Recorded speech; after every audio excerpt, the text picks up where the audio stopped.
Hi everyone, and welcome to another VLGA Connect Summer Series conversation. And today I'm very pleased to have with me Llewellyn Reynders, who is the Manager of Strategy and Policy at Infrastructure Victoria. Welcome to the program, Llewellyn.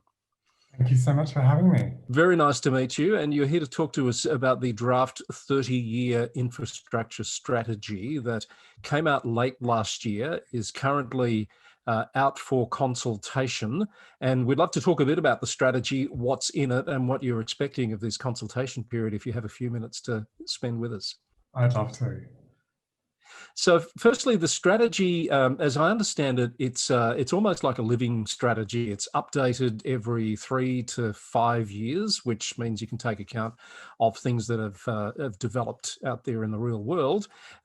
This particular strategy, can you take us through the process to bring it forward? Sure. So as you point out, the strategy is a dialogue between ourselves, an independent advisory body, and the Victorian government. So the nature of that is, I guess, we are set up to provide and draft a strategy, but then the Victorian government responds to that, and then following that response every 3 to 5 years, we redraft the strategy and update it to make sure it's current. And the last year has given ample demonstration why you need to continuously update long-term strategies, because things are different and things can change over time, and we need to keep adjusting our strategy to keep up with current information and what's happening out there in the community. What's the approach that's been taken, Llewellyn, to the pandemic in particular? Because clearly that's the big thing that has impacted lives and impacted, I guess, programs of work in the past 12 months. Can you see its impact in this strategy? Look, I think we certainly can. And in fact, one of the things we've done in this draft strategy is actually identify a number of the short-term recommendations that the government can implement immediately to respond to the COVID recovery. We're very aware, yes, that the world has changed in many ways. And we have also, I guess, commissioned a series of modelling, some of which was released today, that show the impacts and show, in fact, how COVID-19 might change our transport network and might change behaviours across the community that has implications for their infrastructure use. Do you expect the pandemic to flavour the way people respond to the strategy in terms of the types of submissions or suggestions you might get? Look, I mean, I think people very much have the pandemic in the front of their minds at the moment. And it's a challenge for us because we are tasked with obviously a long-term strategy that goes over 30 years, long after, in fact, the effects of the pandemic may have, been over. But nonetheless, we also see the short-term implications of that over time. In terms of, obviously we've had to adapt in this environment, and a lot of our consultation and engagement will be online itself. And look, I think people will both look at the short term and the long term in their submissions. And we're really keen to hear people's response to the draft strategy, particularly in light of some of the changes that have occurred. And look, one point of that is we've seen through COVID how resilient and adaptable people are in many cases. Now, there have been many bad outcomes of the pandemic, but we've also seen the incredible capacity of people to be resilient and adapt. And new technology, for example, is one of those mechanisms. And people can continue to use some of those skills that they've learned through the pandemic in the future. Llewellyn, how does the strategy stack up to previous strategies? I'm not sure how many versions you're up to now, but I'm just thinking about, you try to take a long-term view, but obviously there's political realities as well. You get a change of government with a different way of thinking. How does your strategy respond to those factors that come in over the top? Yeah, look, I mean, certainly one of the ideas behind the creation of Infrastructure Victoria was to have an independent advice that survived the political cycle.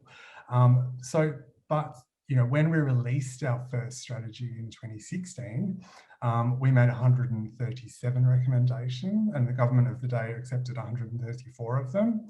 And we have actually started this new strategy with going back and looking at the progress that was made on those original recommendations. And in fact, we've found that 89% of our previous recommendations have been implemented or are underway. So we see the alignment over the longer term, a number of years now, of the original recommendations we have the capacity to make and the government's implementation of those. That's a pretty strong result, 89% adopted or underway. How much of a shift will this strategy be in terms of those actions that are already in train? So we've gone back, as I said, and reviewed all of those, and I guess undertaken quite a number of research investigations to look for, I guess, successor recommendations. So the kind of next step in some of the recommendations we made in 2016, or indeed where we've found new information, new research and new evidence, in fact, created new recommendations to respond to those evolving trends. It is clear, and you state in a number of places, that the strategy is built on evidence, research and consultation. I'll come to the consultation in just a second. Where does that evidence and research come from particularly? Because you'd need to be pretty particular about where you get your advice from, I would have thought. Yeah, look, and we endeavour to use, very aware that evidence comes in many shapes and forms, including community feedback is a form of evidence in itself. But we commission quite a bit of evidence gathering ourselves. We have a very dedicated modelling team that looks at, projections into the future and the operation of the transport system, for example. But we also, engage in the wider research effort that occurs across government and governments, as well as, being abreast where we can of the research that goes on in other places like universities and those kind of things. So, we're very aware that, we can't know every piece of evidence that exists. And in fact, part of our consultation process is an opportunity for people to bring forward evidence that we may not have come across or we may not have considered, so that we can incorporate that into our analysis. Llewellyn, going back to the 89% of recommendations from previous strategy that are in train, which particular ones come to mind for you as real highlights of, here's an example of the work we've done contributing to things that are happening on the ground? We, have seen progress on 122 of them, so it's a long list to choose from. But, for instance, our first strategy recommended the construction of the North East Link, which is a project that has now been funded and is underway. Similarly, our 2016 strategy, perhaps unusually for an infrastructure body, recommended a substantial increase in the construction of social housing. And once again, quite recently, we've seen the government make a very big investment into the construction of social housing in Victoria. Similarly, we advocated for investing in longer, higher capacity trains in 2016, a project that is well advanced, and in fact, we'll see those trains starting to be delivered over the next couple of years. And finally, one of our top 3 recommendations in 2016 was implementing transport network pricing and using the pricing system to help manage transport demands. And originally, the Victorian government actually did not agree with that recommendation. But what we've seen quite recently, particularly in response to COVID-19, is the Victorian government introducing temporarily, initially, off-peak fares on public transport and actually using the public transport pricing system to help manage demand. So we're very pleased, and I think you can see a lot of alignment between the types of recommendations we made in the past and the subsequent actions of government. That must be very satisfying to see those things come to fruition. I want to get to the local government angle before we wrap up, Llewellyn. Councils, as you know, have their own wish lists of infrastructure projects and things that they'd like to see happening within their municipalities. What's your advice to councils in terms of being part of the process to inform your work? Yes, so look, we're really interested in hearing from local government and, acknowledge that local government often has the on the ground knowledge and a deep understanding of how infrastructure impacts their communities and the particular infrastructure needs of their communities. And we're particularly interested in hearing local government's perspectives, firstly on, whether there's additional evidence that we should be considering for any of the recommendations, or indeed if there are additional recommendations that they think they can present evidence that should be considered for inclusion. I guess the other element is also allowing us to understand the way that some of these recommendations might play out in local communities. So actually being able to share their deep local knowledge and help us understand perhaps the best places or the best mechanisms that some of this infrastructure should be, rolled out.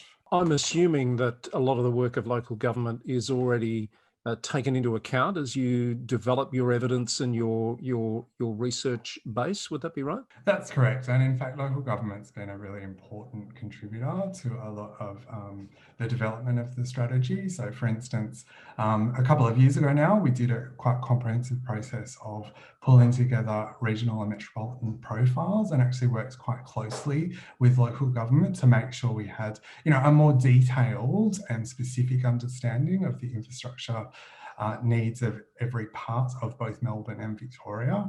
And similarly, we also have had quite a long research line of inquiry into the infrastructure needs of regional Victoria. And once again, local government is incredibly involved and engaged in understanding the regional infrastructure needs of Victorians.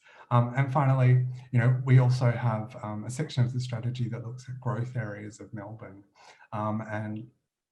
Early last year, we held a roundtable of growth area councils to get a much deeper and better understanding of their infrastructure needs and concerns. And of course, going forward through this consultation, we'll be inviting all local governments to attend an event with us of, a number of different events to, in fact, again, check in with them and make sure, the analysis that we've done is based on the best evidence, and really listen to any additional information that they can give us. That's great. That was going to be my question about further opportunities to sort of test that thinking. And of course, I imagine a lot of councils will take the opportunity to submit some sort of submission to the consultation phase, which, correct me if I'm wrong, is open until around the end of February. Yep, the 26th of February submissions close. What do you anticipate in terms of a timeline from after that close of submission period, Llewellyn? After submissions close, we will be firstly completing some additional modelling just to inform the final strategy, and then we'll then be spending some time to make sure we've considered all of the submissions and incorporated where we can the evidence that they've presented. So then our timeline is that we will present a final strategy to the Victorian Parliament for consideration of all parties in the Parliament. And once we've tabled the final strategy in Parliament, the Victorian Government has 12 months to respond to the strategy. So within that 12-month period, they need to produce a response to each of the recommendations that we've made, and then produce a 5-year Victorian infrastructure plan, setting out how they intend to implement those recommendations they've accepted. So just to recap, the draft 30-year strategy from Infrastructure Victoria is currently out for comment. Submissions invited until the 26th of February. If people want to find out more, and I've seen there's a very nifty little YouTube video summarising the process, where do they find all that material, Llewellyn? So we are using the Engage Vic platform. So if you go to engage.vic.gov.au, you can find all of the information about the consultation on the 30-year infrastructure strategy. And we very much, there's multiple ways to engage. You can put in a submission, or you can indeed go to a number of surveys or comment boxes and give us your feedback that way. Terrific. Look forward to seeing what comes out at the end of the process. And thank you very much for your time in explaining all of that to us, Llewellyn. Great to meet you. Great to meet you too. Thanks for having me. We've been speaking with Llewellyn Reynders, the Manager of Strategy and Policy at Infrastructure Victoria, on this VLGA Connect Summer Series conversation.